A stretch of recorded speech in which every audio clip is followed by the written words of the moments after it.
पंडित जी, अभी मंदिरों की चर्चा हो रही है, तो मंदिरों में मुख्यतः जो प्रसाद बांटे जाते हैं, पूजा के उपरांत पुजारी प्रसाद बांटते हैं, तो उसका कितना महत्व है हमारे जीवन में?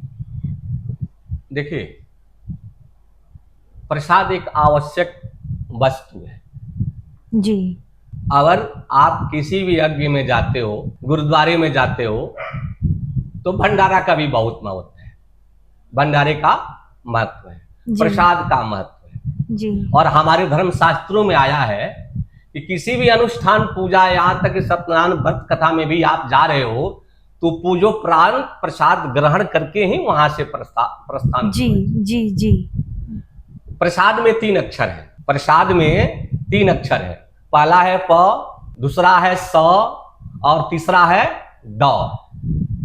यदि परमात्मा का साक्षात दर्शन करना है तो आप प्रसाद में कर सकते हो। अच्छा। जैसे मैंने बताया कि परमात्मा का साक्षात दर्शन आप भगवान के प्रसाद में कर सकते हो। जैसे प्रसाद में जो 3 अक्षर है, उसका पहला अक्षर है प माने होता है प्रभु।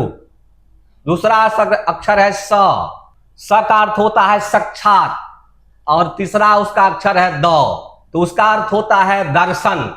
तो प्रसाद में प्रभु का साक्षात दर्शन हो जाता है। इसलिए यज्ञोपरांत, पूजोपरांत मंदिरों में आचार्य पौरोहित के दिए हुए प्रसाद को जरूर ग्रहण करो। उसमें परमात्मा का साक्षात दर्शन होता है। और प्रसाद ग्रहण करते समय जरूर आप परमात्मा को याद कर लो, प्रणाम कर लो। जी, बहुत बढ़िया। प्रसाद का अनंत फल है। जी। अच्छा, आचार्य जी, ये भी कहा जाता है कि जब भी आप मंदिर जाएं या फिर किसी गुरु के समक्ष जाएं तो कभी भी खाली हाथ ना जाएं।